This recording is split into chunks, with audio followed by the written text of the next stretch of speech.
काश मेरी गोद में भी कोई ऐसी ही जान होती तो मैं उसे भी इसी ममता से निवाला खिलाती। चमत्कार हुआ। वह नन्ही चिट्ठिया अचानक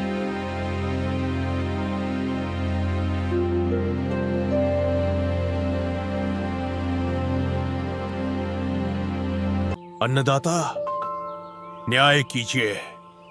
इस गुनहगार माधव और इसकी पत्नी ने मिलकर हमारी बर्बादी का जाल बुना है। इन्होंने न केवल हमारी लहलहाती फसलें तबाह की, बल्कि हमारे पुरखों के आम के पेड़च को भी जड्डाच से काट दिया। हाँ महाराज, इन्हें ऐसी कड़ी सजा दी जाए कि प्रतापगढ़ की जनता कांप उठे। इन्हें क्रोधों की मार मिलनी चाहिए सरकार। ऊंचे सिंहासन पर बैठे महाराजा ने अपनी मखमली चादर संभाली और गंभीर स्वर में बोले, रघुराज किशन, मैंने तुम दोनों की फरियाद सुनी। तुम्हारा इल्जाम है कि माधव ने मेढा तो दाकर पानी बहा दिया और जड्डा काटकर पैदा गिरा दिया। कहो माधव, क्या ये सच है? तुमने अपने ही भाइयों के साथ ऐसा कपट क्यों किया? महाराज, मैंने कोई अपराध नहीं किया है। मैंने केवल अपनी मिल्कियत का इस्तेमाल किया है। जब बापू की जमीन का बंटवारा हुआ तो इन दोनों ने सारे उपजाऊ खेत आपस में बांट लिए और मेरे हिस्से में सिर्फ वो सूखी मिड्ढा थी। अब महाराज, वो मेदह मेरी अपनी जागीर थी, मेरी संपत्ति थी। अब अपनी संपत्ति को मैं रखूं या मिट्टी में मिला दूं, ये मेरा निजी फैसला है। इसमें किसी को आपत्ति करने का क्या हक है? दरबार में सन्नाटा छा जाता है। राजा माधव की दलील सुनकर सोच में पड्डी डियच जाते हैं। तुम्हारी दलील में वजन तो है माधव, पर उस विशाल आम के दरखत को तुमने जड्डाच सहित क्यों काट गिराया?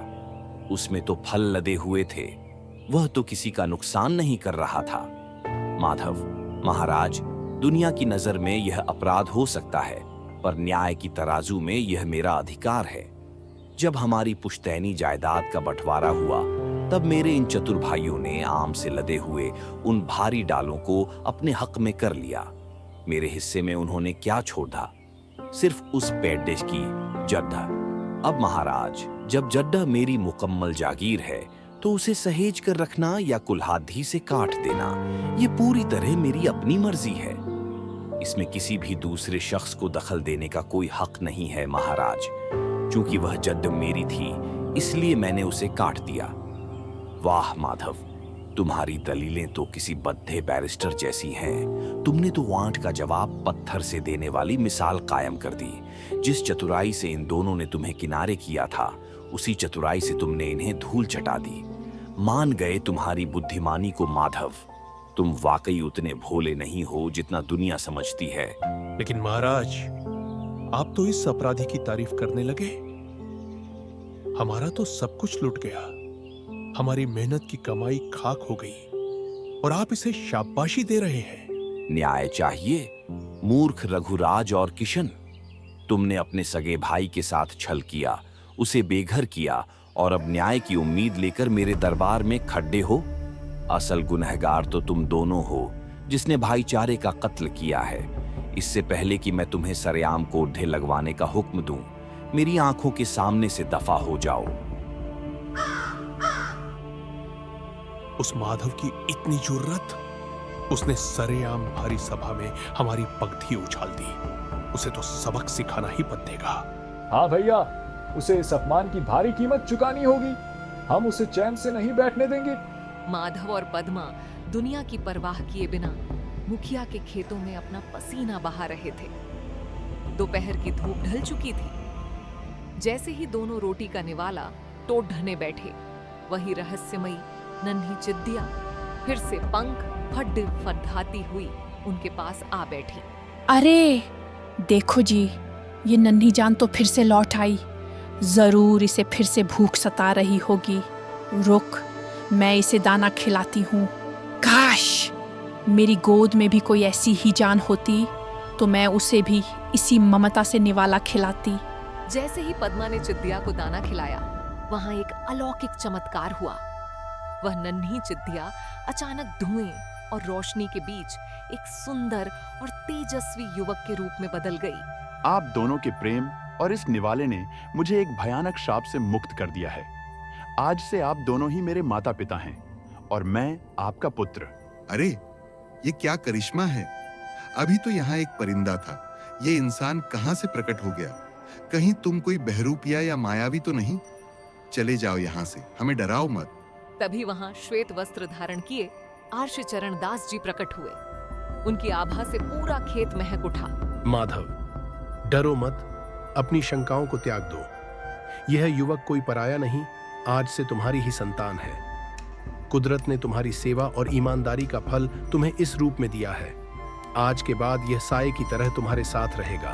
क्या यह सच है बाबा? क्या सचमुच विधाता ने हमारी सूनी गोद भर दी? क्या यह हमारा बेटा बनकर हमारे पास रहेगा? पद्मा, तुम हमेशा भाग्य को कोसती थी और विधाता से रूठी रहती थी। देखो, आज तुम्हारी मुराद पूरी हो गई। आज से तुम इसे अपना पुत्र मान लो। माधव, इस गड्ढी के लिए मैंने पूरे 20 वर्षों का लंबा इंतजार किया है और आज वह शुभ मुहूर्त आ गया है जब अमानत उसके सही हकदार तक पहुंच रही है। 20 वर्ष? बाबा, क्या इस युवक के जन्म और हमारे जीवन के बीच कोई गहरा रहस्य छिपा है? हाँ माधव, यह किस्सा आज से ठीक 20 साल पहले शुरू हुआ था। उस दिन मैं ब्रह्म मुहूर्त में स्नान के लिए पवित्र नदी के तट पर गया था। जैसे ही मैंने जल में प्रवेश किया, मुझे किसी नवजात के बिलखने की आवाज सुनाई दी। राशिचरण दास जी किनारे पर आते हैं और देखते हैं कि ओस से भीगी घास पर एक नन्हा सा बालक अकेला पड्डा रो रहा था। हे नारायण, यह कैसा दृश्य है? यह निष्पाप बालक यहाँ इस निर्जन तट पर क्या कर रहा है? इसे यहाँ वनैले पशुओं के बीच अकेले नहीं छोड़ा जा सकता। एक सन्यासी होने के नाते मेरा धर्म इसे सुरक्षा देना है। मैं इसे अपने आश्रम ले जाता हूँ। सार्ष जी उस बालक को अपने आश्रम ले आए, पर सन्यासी का मन दुविधा में था। हे ईश्वर, यह कैसी लीला है? मैं एक विरक्त सन्यासी जिसने संसार त्याग दिया, अब इस नन्ही जान की परवरिश कैसे करेगा? एक संतान का सही पोषण और उसे ममता की छाप तो केवल एक माँ ही दे सकती है। मेरे पास तप तो है, पर वह वात्सल्य कहाँ से लाऊंगा? समय का पहिया चलता रहा माधव। वह छोटा सा बालक मेरे आश्रम की सादगी और मंत्रों की गूंज में बढ़ा हुआ और आज युवावस्था की दहलीज पर खड्डी ढियाहा है। देखो पुत्र माधव, अब मेरी आयु ढल रही है।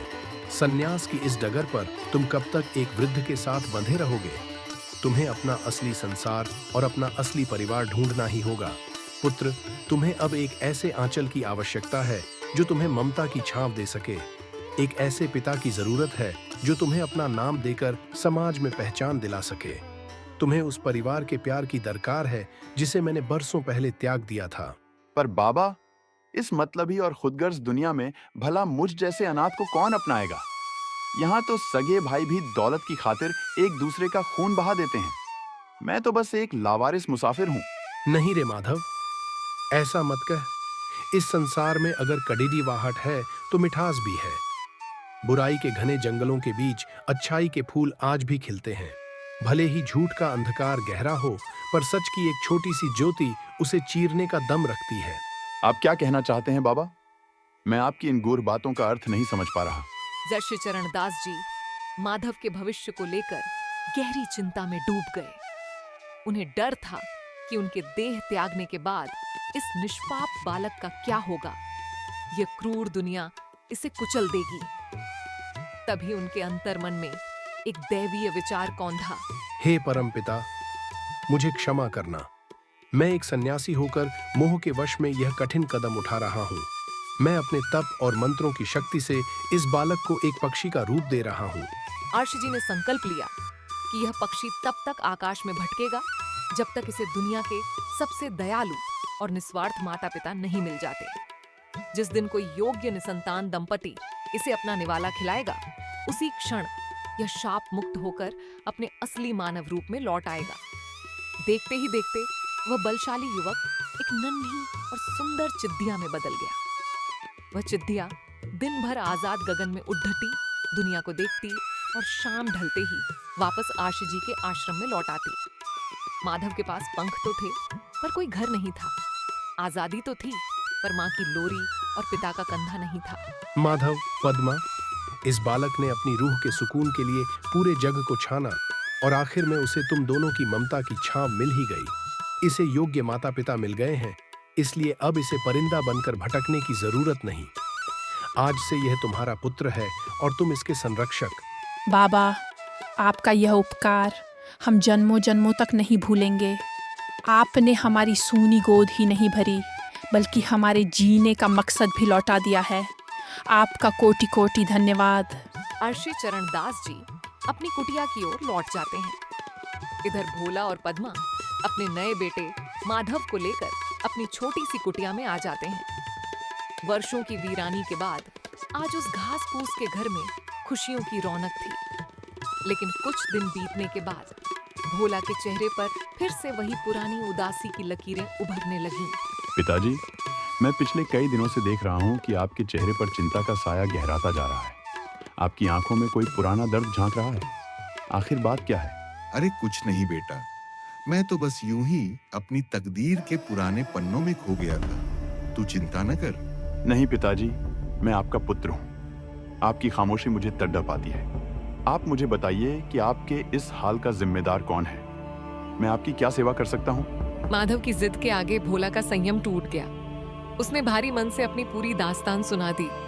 कैसे उसके सगे भाइयों रघुराज और किशन ने उसे धोखे से बेदखल किया, कैसे फूटी कौड़ी और बेजान जड्डों के नाम पर उसे घर से निकाल दिया, और कैसे वे दोनों उस आलीशान हवेली में ऐश कर रहे हैं। बस पिताजी, अब आप और चिंता न करें। उन जालिमों ने आपके साथ जो किया उसका हिसाब अब वक्त करेगा। आज के बाद आप और माँ सिर्फ आराम करेंगे। खेत हो या घर, सारी मेहनत अब मैं करूंगा। मैं आपके उन खोए हुए हक वापस दिलाकर रहूंगा। पिताजी, अब आप और माँ बस विश्राम कीजिए। मैं जरा अपने उन न्यायप्रिय चाचाओं से मिलकर आता हूँ। तब तक आप अपना ख्याल रखिएगा। नहीं बेटा, वहां कदम मत रखना। वे लोग पत्थर दिल हैं, उनके भीतर इंसानियत मर चुकी है। वे तुम्हें भी चोट पहुंचाएंगे। पिताजी, आप बस देखते जाइए। आपका यह बेटा अब उन दोनों को ऐसी चक्की पिसवाएगा कि वे अपनी चालाकी भूल जाएंगे। पिता के मना करने के बावजूद माधव अपनी तेज धार वाली कुल्हाड़ी लेकर रघुराज की हवेली की ड्योरही पर जा खड़ा होता है। उसे देखकर रघुराज और किशन के माथे पर बल पटियच जाते हैं। अरे ओ छोकरे, कौन है तू? और इस कुल्हाड़ी के साथ हमारे दरवाजे पर क्या लेने आया है? चाचा जी, प्रणाम। लगता है आपने मुझे पहचाना नहीं। मैं माधव हूँ, आपके छोटे भाई भोला का पुत्र। पिताजी ने ही मुझे आप दोनों की सेवा में भेजा है। क्या भोला का बेटा? रातों रात ये भोला का बेटा कहां से टपक पड़ा? कल तक तो वह बेऔलाद दर दर भटक रहा था। भैया, यह तो सरासर कोई मजाक लग रहा है। भोला के पास तो कोई संतान नहीं थी। ये लड्ढा का जरूर कोई शातिर चालबाज है। हमें होशियारी से काम लेना होगा, कहीं ये कोई नई मुसीबत न खड़ी कर दे। अच्छा ठीक है, मान लिया तू भोला का अंश है, पर अब यहां क्या करने आया है? जाकर अपने उस लाचार बाप की सेवा कर। यहां तेरा कोई काम नहीं। चाचा जी, मैं यहाँ कुछ मांगने नहीं बल्कि अपना हक लेने आया हूँ। मैं अपनी वह खप्पर की छत लेने आया हूँ जो आपने धोखे से अपने कमरों के ऊपर लगा रखी है। अरे, क्या तेरा दिमाग चल गया है? तू पागल तो नहीं हो गया? कहां है तेरी छत? ये पूरी हवेली और इसकी छतें अब हमारी हैं। अरे चाचा जी, लगता है ऐश ओ आराम में आपकी याददाश्त जवाब दे गई है।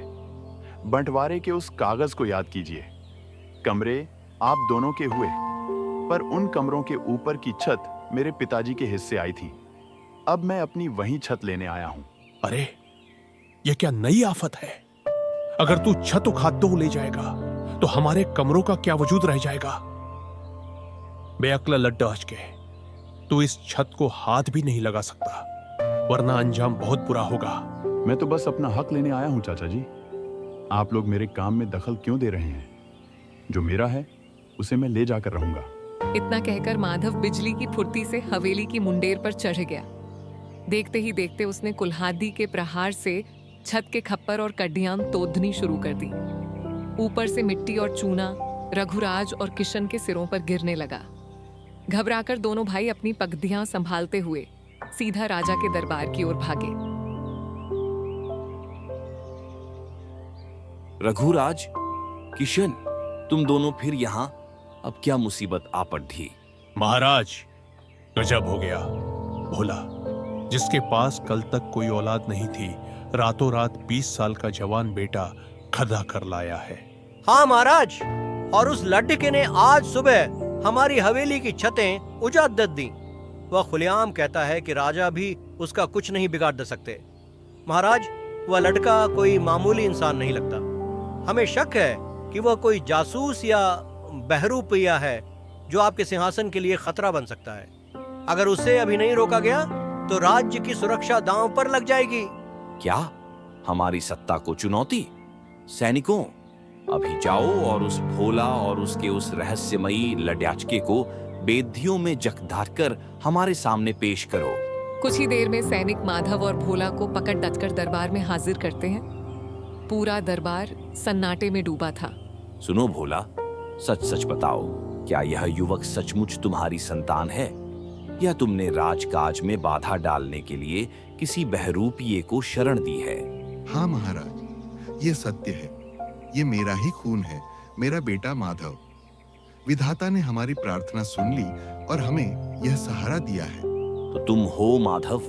तुम्हारी जुर्रत की चर्चा पूरे नगर में है। तुमने न केवल अपने चाचाओं की छत उजाड़ दी, बल्कि हमारे अधिकार को भी चुनौती दी। क्या तुमने सच में यह कहा कि राजा भी तुम्हारा कुछ नहीं बिगाड़ सकते? अपनी सफाई में क्या कहना है तुम्हें? महाराज, मैंने न तो कुछ गलत किया है और न ही कुछ गलत कहा है। आप न्याय के प्रतीक हैं, इसलिए मेरी बात गौर से सुनिए। बंटवारे के वक्त मेरे इन दोनों चाचाओं ने सारे आलीशान कमरे अपने नाम कर लिए और मेरे सीधे साधे पिता के हिस्से में केवल उन कमरों के ऊपर की छत छोड़ धार दी। अब महाराज, जब छत कानूनी तौर पर मेरे पिता की है, तो मैं उसे अपनी मर्जी से हटाऊं या रखूं, इसमें किसी को आपत्ति क्यों होनी चाहिए? मैंने चाचा जी के कमरों की एक ईंट को भी हाथ नहीं लगाया। मैंने तो बस अपनी छत समेटी है। और महाराज, जहां तक आपके अधिकार की बात है, तो मेरा मानना है कि स्वयं महाराज भी किसी व्यक्ति को उसकी अपनी ही संपत्ति का उपयोग करने से नहीं रोकते। क्या मेरा यह कहना गलत है? वाह, तुम्हारी दलीलों में तो गजब की काट है युवक। रघुराज, क्या यह सच है? क्या तुमने बंटवारे के वक्त भोला को सिर्फ छत और जड़ डिहैच जैसी बेकार चीजें दी थीं? वो महाराज, असल में बात यह है कि बस, बहुत हुआ तुम्हारा छल। तुम दोनों ने अपने सगे भाई की सादगी का फायदा उठाकर उसे लूटा है। तुमने उसे छत दी थी तो उसने अपनी छत ले ली। अब तुम बिना छत के उन्हीं कमरों में रहो, यही तुम्हारा न्याय है। रघुराज, किशन, धिक्कार है तुम दोनों पर। तुमने अपने सगे भाई के साथ ऐसा भद्दा मजाक किया, बंटवारे में उसे सिर्फ छत दी। यह तो न्याय नहीं, सरासर डकैती है। माधव ने अपनी संपत्ति हटाई है, उसने कोई जुर्म नहीं किया। नहीं महाराज, यह गलत है। अब बिना छत के हम उस हवेली में कैसे रहेंगे? जरा सोचिए, बरसात और धूप में हमारा क्या होगा? यह तुम्हें तब सोचना चाहिए था जब तुम अपने भाई को बेघर कर रहे थे। अब अपनी ही बिछाई हुई बिसात पर तुम मात खा चुके हो। अपनी करनी का फल अब खुद भुगतो। नहीं महाराज, ये लड्डेच का बहुत शातिर है। ये भोला का बेटा हो ही नहीं सकता। ये यकीनन कोई गुप्तचर या बहरूपिया है जो हमारी जायदाद हड्डा बने के लिए नाटक कर रहा है। चाचा जी, मुझ पर इल्जाम लगाना बहुत आसान है, पर क्या आपके पास इसका कोई प्रमाण है कि मैं गुप्तचर हूँ? बोलो रघुराज, क्या कोई सबूत है तुम्हारे पास? बिना प्रमाण के किसी पर कीचड़े उछालना राज दरबार का अपमान है। महाराज, अगर सबूत की बात है तो पहले इससे पूछिए, इसके पास क्या प्रमाण है कि यह हमारे ही खानदान का खून है? अगर यह वारिस है तो साबित करे। युवक, क्या तुम यह सिद्ध कर सकते हो कि तुम भोला के पुत्र और इस खानदान के वारिस हो? महाराज, मेरे पास प्रमाण है, और ऐसा प्रमाण है जिसे कोई झुठला नहीं सकता। लेकिन उससे पहले मेरा एक निवेदन है। जिस खानदान की ये बात कर रहे हैं, पहले इनसे पूछिए कि क्या इनके पास खुद के खानदानी होने का कोई प्रमाण है? भीमा, लल्लन, क्या तुम दोनों के पास कोई ऐसी निशानी है जो यह साबित करे कि तुम इस रियासत के प्रतिष्ठित परिवार के वंशज हो? तो रघुराज, तुम्हारे पास अपने ही वंश का कोई प्रमाण नहीं। माधव, अब तुम्हारी बारी है। क्या तुम यह सिद्ध कर सकते हो कि तुम्हारी रगों में इस मिट्टी का पुराना खून दौड़ रहा है? जी महाराज, प्रमाण मेरी मुट्ठी में है। माधव ने अपनी जेब से वहीं 4 पुराने सिक्के निकाले जो भोला ने उसे धरोहर के रूप में दिए थे। उसने बड़ी विनम्रता से वे सिक्के महाराजा की हथेली पर रख दिए। महाराज, यह रहा प्रमाण। ये वो 4 सिक्के हैं जो मेरे पूर्वजों ने अपनी मेहनत और ईमानदारी की कमाई से सहेज कर रखे थे। ये मेरे परदादाओं के जमाने के हैं, जो पीढ़ी दर पीढ़ी चलकर मेरे पिता भोला तक पहुंचे और आज मेरे पास हैं। अरे, यह तो अद्भुत है। ये सिक्के तो उस युग के हैं जब मेरे दादा के दादा भी इस गद्दी पर नहीं बैठे थे। इनकी नक्काशी, इनकी धातु और इन पर अंकित मोहर, ये तो इतिहास की अमूल्य धरोहर है। दरबार में भारी सन्नाटा और महाराजा की आवाज गूंजती है। सुनो दरबारियों, आज के बाजार में इन सिक्कों की कीमत कौड़ियों में भी नहीं होगी, लेकिन पुरातत्व और विरासत के हिसाब से ये अनमोल है। इनकी ऐतिहासिक कीमत आज के दौर के करोड़ों रुपयों के बराबर है। यह साबित हो गया कि माधव ही इस महान विरासत का असली रक्षक और खानदानी वारिस है, क्योंकि असली खानदानी वो नहीं जिसके पास महलों की छत हो, बल्कि वो है जिसके पास अपने पूर्वजों के संस्कार और निशानियां सुरक्षित हों। अरे बेवकूफ, ये हमने क्या कर डाला? जिस खोटे सिक्के को हम कूदा समझकर भोला पर हंस रहे थे, आज उसी ने उसे करोड़पति बना दिया और हमें भिखारी। हाँ भैया, हमारी लालच ने हमें अंधा कर दिया था। जिन्हें हम पत्थर समझकर फेंक चुके थे, वे तो अनमोल हीरे निकले। अब हम कहीं के नहीं रहे। अरे ओ लालची भाइयों, तुम दोनों आपस में क्या खिचड़ी पका रहे हो? क्या अब भी तुम्हें कोई प्रमाण चाहिए, या फिर मैं अपने सैनिकों को क्रोधे बरसाने का हुक्म दूं? नहीं नहीं महाराज, हम तो बस आपस में यही कह रहे थे कि माधव वाकई भोला का ही बेटा है। यह सिक्का इसकी असलियत का जीता जागता सबूत है। यह खानदानी वारिस है महाराज। यह तो अब सिद्ध हो चुका है कि माधव ही सच्चा वारिस है, क्योंकि उसके पास पूर्वजों की निशानी है, जबकि तुम्हारे पास सिर्फ लालच है। और जहां तक छत की बात है, तुमने भोला को ठगने की नीयत से उसे सिर्फ छत दी थी। अब वह छत उसकी संपत्ति है। वह उसे जलाए, तोड़ ढे या मिट्टी में मिलाए, राज दरबार उसमें हस्तक्षेप नहीं करेगा। भीमा और लल्लन, तुम दोनों ने न केवल अपने सगे भाई के साथ छल किया, बल्कि झूठे आरोप लगाकर इस राज दरबार का कीमती समय भी नष्ट किया है। तुम जैसे कपटी लोग समाज के लिए कलंक हैं। तुम्हारी इस धूर्तता के लिए तुम्हें कड़ी दही सा मिलनी ही चाहिए। हमें माफ कर दीजिए महाराज, अपनी भूल का एहसास हमें हो गया है। आज के बाद हम कभी ऐसी खता नहीं करेंगे। हमें एक मौका दे दीजिए सरकार। दरबार में माफी नहीं, गुनाहों का हिसाब होता है। सुनो मंत्री, हमारा ये शाही फरमान अभी के अभी लागू किया जाए। पहला आदेश, भोला, भीमा और लल्लन के समस्त खेतों का दोबारा से बराबर बराबर बंटवारा होगा। दूसरा आदेश, उस पुश्तैनी हवेली को भी 3 समान हिस्सों में बांटा जाएगा, ताकि हर भाई के पास अपनी छत और अपना कमरा हो। तीसरा आदेश, भोला को अब तक हुए आर्थिक नुकसान की भरपाई ये दोनों भाई अपने हिस्से की कमाई से करेंगे। महाराजा के इस न्याय से पूरे दरबार में जय जयकार होने लगी। भोला और पद्मा की आंखों में आज संतोष के आंसू थे। माधव ने अपनी बुद्धि और साहस से अपने पिता का खोया हुआ मान सम्मान वापस दिला दिया था।